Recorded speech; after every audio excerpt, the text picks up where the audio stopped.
Olá pessoal, tudo bem com vocês? Estamos para mais um episódio de Lendo o Manual. Hoje nós iremos fazer neste ambiente tão bonito que é o Relógio de Flores aqui em Garanhuns. E eu gostaria de chamar a sua atenção para a gente comentar acerca de um fato muito conhecido de todos.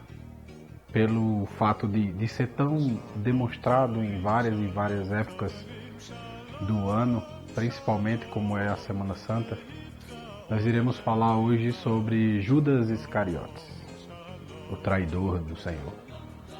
Aquele que vendeu o seu mestre, né?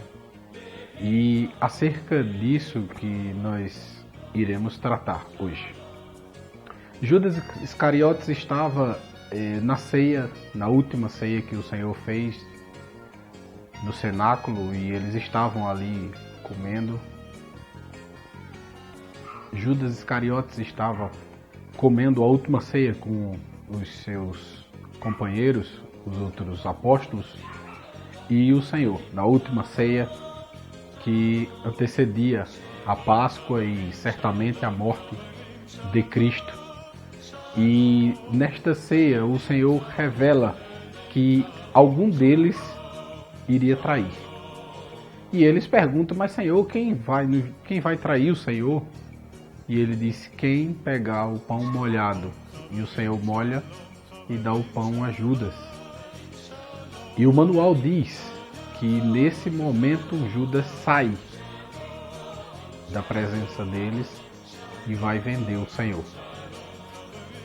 Mas o manual também diz que imediatamente Satanás entrou dentro de Judas e ele foi vender o Senhor. E quando ele foi vender o Senhor, ele acerta por 30 moedas e vende. E eles imediatamente pegam os soldados e vão ali atrás de prender o Senhor, que já está no Jardim das Oliveiras, que era o lugar onde de costume eles oravam, acompanhavam o mestre na oração.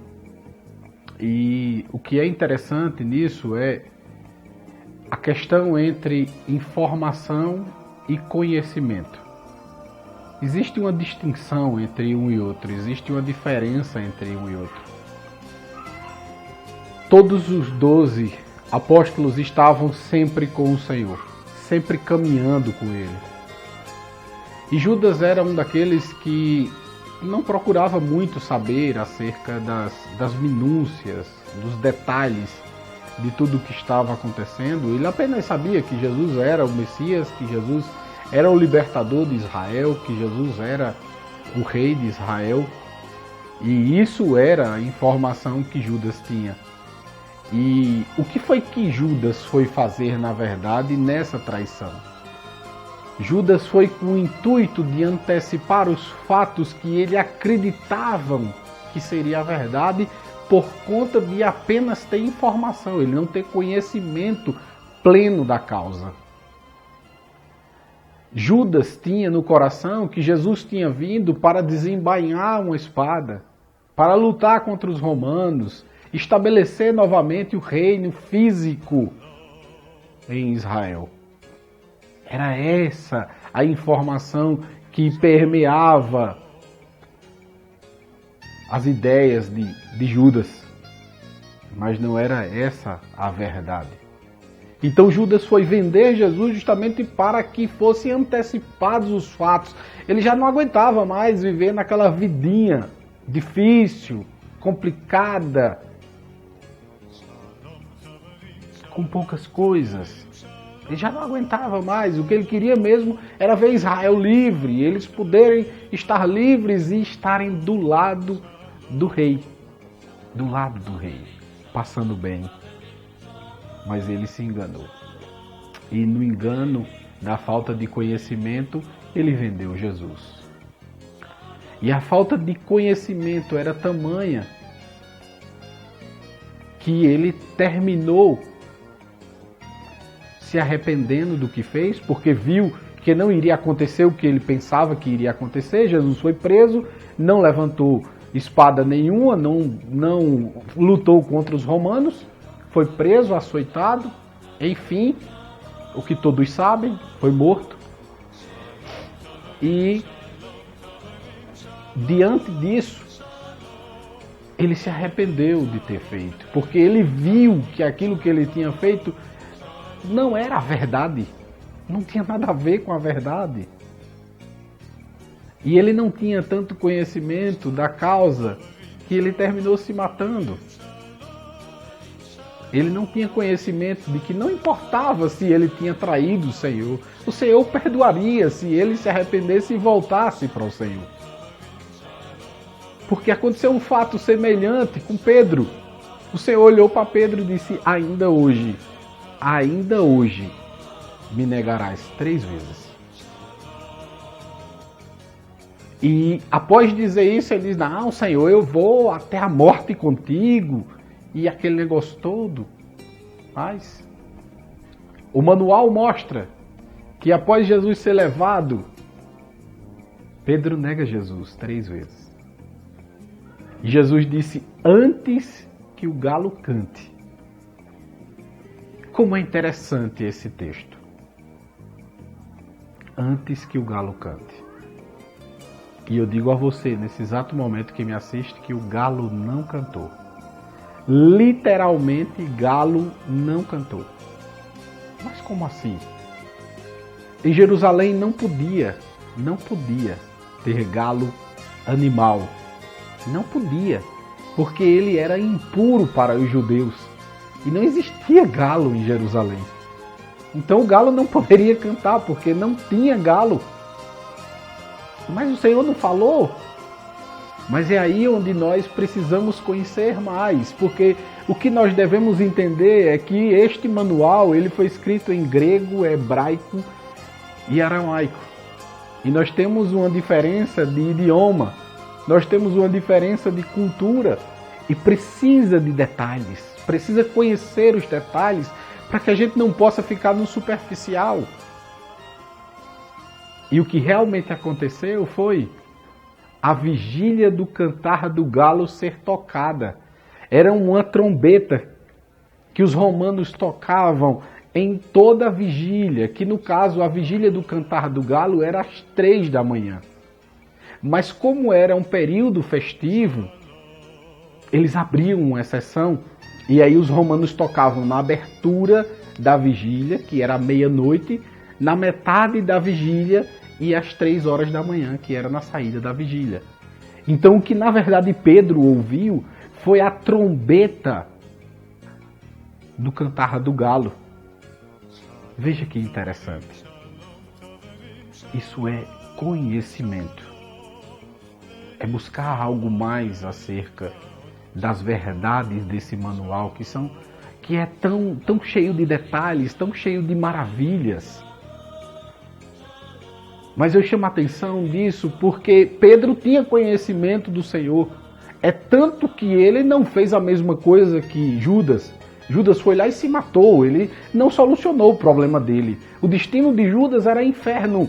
Segundo a lei do Senhor, segundo o manual, os suicidas vão direto para o inferno. Mas Pedro não. Pedro se arrependeu, ficou ali cabisbaixo, voltou a pescar, mas ele não fez nada de errado. Ele caiu sim nas suas fraquezas humanas de querer voltar a fazer o que fazia anteriormente, que era pescar, e o Senhor tinha chamado ele para pescar homens e não mais peixes. Mas quando o Senhor vai ao encontro dele, ele está lá, de coração aberto, e sincero diante de Deus. Sincero diante de Jesus. Por quê? Porque quando Jesus dá ordem lá no Mar da Galileia, que eles lançam as redes, imediatamente eles pegam um peixe, que anteriormente eles não conseguiam pegar nada. Imediatamente ele diz: é o Senhor. E pula na água e sai nadando e vai ao encontro do Senhor. E aí aquele encontro é mágico, é maravilhoso. Porque quando chega lá, Jesus já tem peixe e pão pronto para ele comer. Porque é assim que o Senhor trata a gente. É com pão e peixe pronto para as nossas vidas. E aí naquela comida, naquela refeição, naquela comunhão, Jesus olha para ele e diz: Pedro, tu me amas? E ele diz: eu te amo, Senhor. E o Senhor pergunta mais 2 vezes para ele. E na terceira vez que o Senhor pergunta para ele, o manual diz que Pedro se entristeceu, mas repete: tu sabes, Senhor, que eu te amo. E aí esse detalhe, se a gente não for buscar no texto original, não encontramos o porquê de Pedro ter falado aquilo. Jesus pergunta: agapasmi, que agape quer dizer amor incondicional, amor que eu amo sem querer nada em troca. E aí Pedro responde filo, que filo quer dizer aquele amor que eu só te amo se você me amar. Se você não me amar, eu não estou nem aí para você. E Pedro responde filo. E 3 vezes Pedro responde filo. E 2 vezes Jesus pergunta agapasmi, e Pedro responde filo si. Mas na terceira vez Jesus pergunta filo mi, Pedro. E por isso Pedro se entristece. Porque essa era a realidade de Pedro. Ele não amava com amor ágape, porque senão ele tinha se sacrificado como ele prometeu. Então veja que os detalhes eles são importantes para que tenhamos a compreensão real do manual do Senhor. E eu quero chamar a tua atenção. Existem muitos e muitos vídeos no YouTube, mas todos eles são superficiais, são informativos, porque a partir do momento que você quer se aprofundar, sempre tem, se você quer mais, pague. Sempre é algo para te chamar a atenção, para você ir mais além, e quando você realmente quer ir mais além, você tem que pagar. Que é a diferença. A informação está de graça. Ela continua de graça e ela tem em abundância. Mas o conhecimento, esse não. Esse ainda continua caro e ainda continua escasso. E eu chamo a tua atenção para isso. Para de viver no superficial. Se aprofunda mais. O Senhor quer falar contigo. O Senhor quer falar contigo. Eu quero orar por você. Senhor nosso Deus e Pai, no nome de Jesus, nós te agradecemos, ó Deus, por mais uma oportunidade de poder estar trazendo um texto bíblico, um texto do teu manual para as pessoas te conhecerem, Senhor. Pai bendito, que o Senhor toque a cada coração, que o Senhor, ó Deus, fale com cada um daqueles que assistem este vídeo, que o Senhor venha a salvar muitos nesta nação, neste mundo, ó Deus. Pai bendito, que as tuas mãos, ó Deus, se estendam de certa forma que venha alcançar milhões e milhões de pessoas neste país. Pai, abençoe as famílias, abençoe o povo brasileiro, Senhor. Ajuda-nos, ó Pai, neste período tão difícil. Deus querido e amado, abençoe ao mundo. Ó Deus, traz paz a Israel, que é o teu povo, que é a tua terra, Deus. Pai bendito, no nome de Jesus, eu oro a ti, Senhor. Amém. Se você gostou, curte aí. E se você tem alguém que precisa ouvir essa mensagem, compartilha.